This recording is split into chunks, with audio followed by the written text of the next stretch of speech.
Yo, yo, yo. What's up, everybody? Raul back here, and wanted to go ahead and catch up on this topic.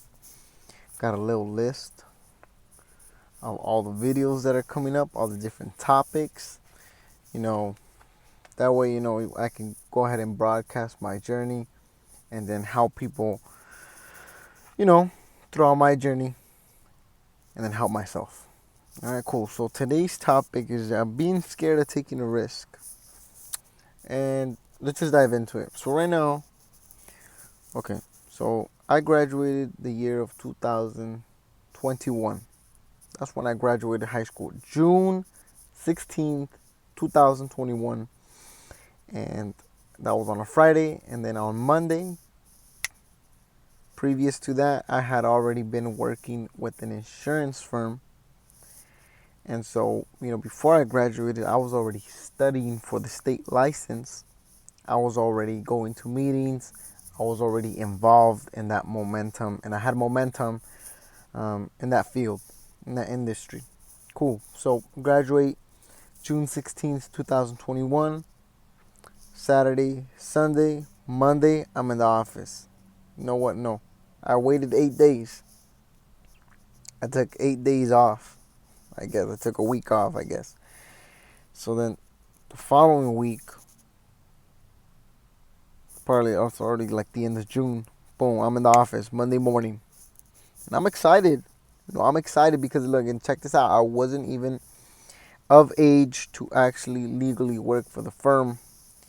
So I was just gonna, no, I was like, so it was in June, and my birthday is, you know, towards the end of the year.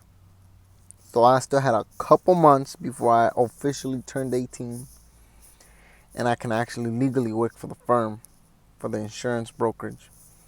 So I'm soaking in all the information I can right now, and I'm just doing my thing, right? I'm studying for my test. I'm showing up every day. I'm super excited. Um, you know, and then fast forward, I worked there for like about a year and a half. We went to all kinds of trips. Some of them were company sponsored. Beautiful, beautiful trips. Took me out of the country. We went out of state, and then some of them were out of pocket. But at some point, my journey, it was getting a little bit rough, and in terms of, I guess, I've always worked landscaping with my dad. So I went from this, work, putting steel toe boots on and to, like an office job, and I was trying to build this business, and I'm trying to recruit new people into my team for my brokerage and everything. I'm trying to make sales, but a lot of the times making the sales was a little bit difficult.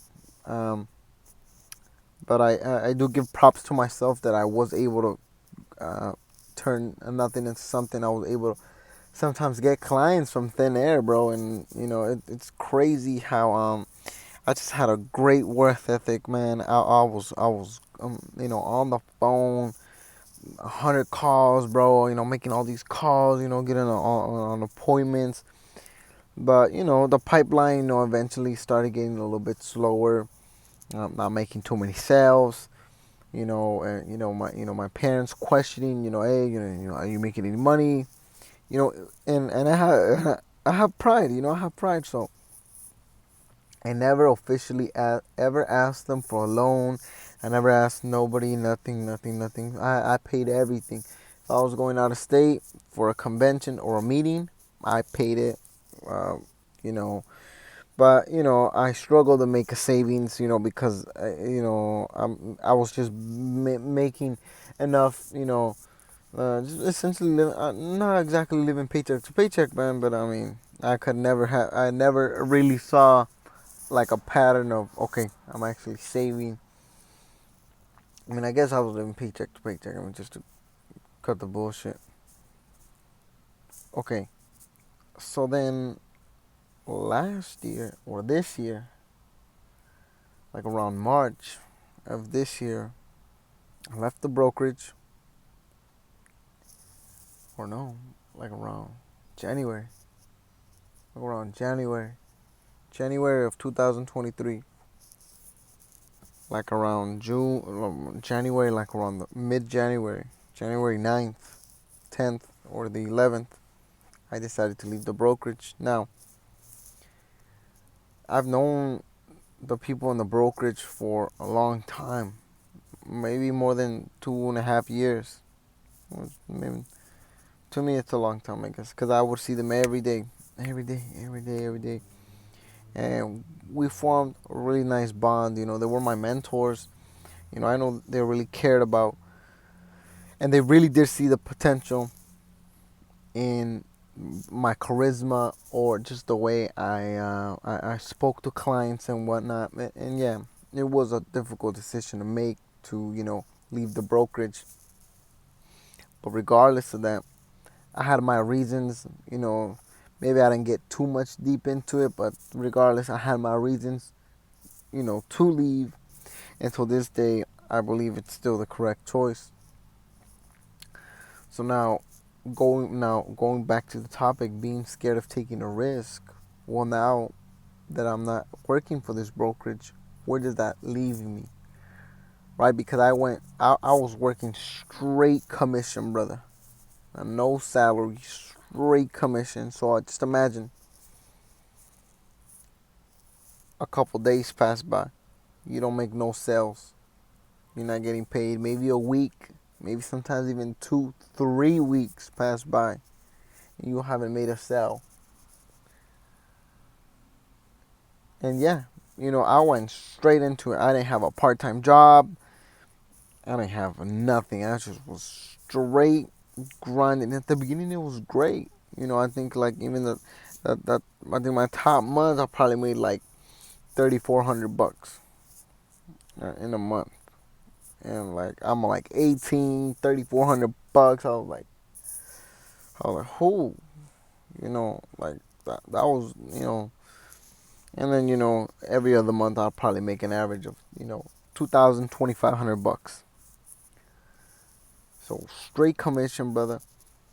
So now I leave the firm. So now where does that leave me? And I went back to I went to retail. Not back because I never worked retail. I want to go work retail, auto parts. So now I'm working there right now, and I want to take, and I'm like stuck in this dilemma where I want to go and do a trade. And I've always liked this field. I've always liked this industry. But it also requires to have clients. And if you don't have clients, you don't you don't make money. So that had me, a little I had that in the back of my chest that I want to do something for myself. I want to do something big. I want to be able to scale something. But I guess, I just remember how sometimes it was rough. Didn't have no clients, making no money. Sometimes it was difficult to stay motivated. But I remember showing up every day. So what I wanna speak to you guys is, you know, you don't rely on your own self to make it happen. Always gotta put God first.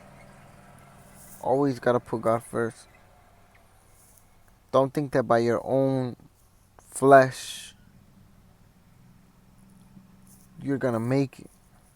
Why? Because I guess me, I was doubting myself. I'm like, if I'm gonna step into an industry where I need to generate clients in order to generate income, it's gonna take time. And I'm thinking, what if I don't generate enough clients? And it's something where I don't really like using social media, so it's like I might require social media to get myself out there, but I don't like using it. So it's like I'm creating these excuses for myself, right? And I'm thinking, hey, you know, don't rely on your own flesh, to make, you gotta rely on God first. You gotta ask Him, hey, you know, what is is this the correct path to take? You gotta ask yourself, is this the correct path to take? And then there was an exercise that I did that I wrote down the qualities that I have right now. I might not have the skill set, but what are some qualities that can make me a good candidate in this industry? And that's why you gotta ask yourself.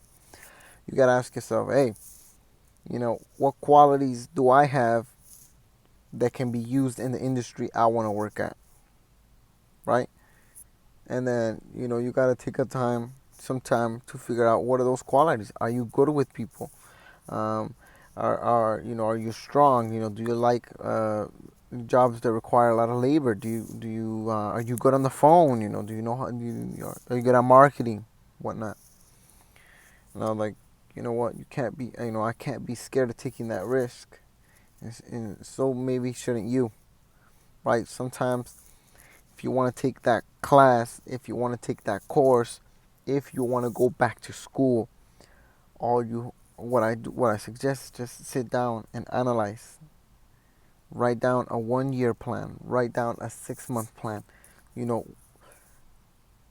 it's very important. And I'm gonna make more videos about why it's important to have a schedule. Have a schedule because then you'll know what you need to do on a daily basis to hit your goal. Right? If 6 months from now, you know, you don't want to be working your 9 to 5, or if a year from now you don't want to be working 9 to 5, maybe you want to be going to school. Okay, how much money do you need to save up so you can go to school comfortably, right? And whatnot. Because guys, you know, competence will always be compensated. If you're competent at something, you're gonna be compensated.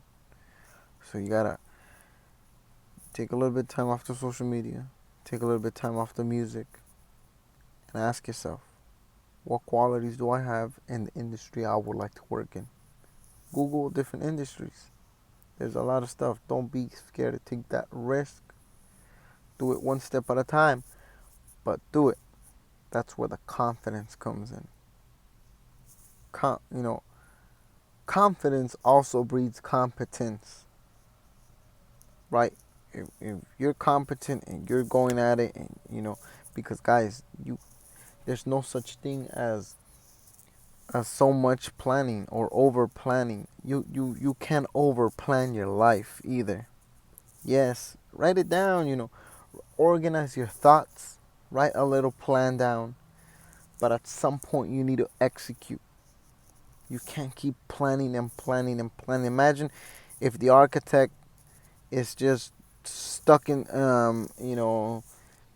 with the blueprint, just because there's a million trillion ways to design a building. An example. There's all kinds of different cuts, colors, and just ways that you can, design a building. So imagine if the architect was to just stay brainstorming in the brainstorming phase, and never actually got to, running measurements and, foundation and whatnot, and whatever it takes to, make a building, you know, we would never actually have any buildings. So don't overplan anything. Organize yourself, right?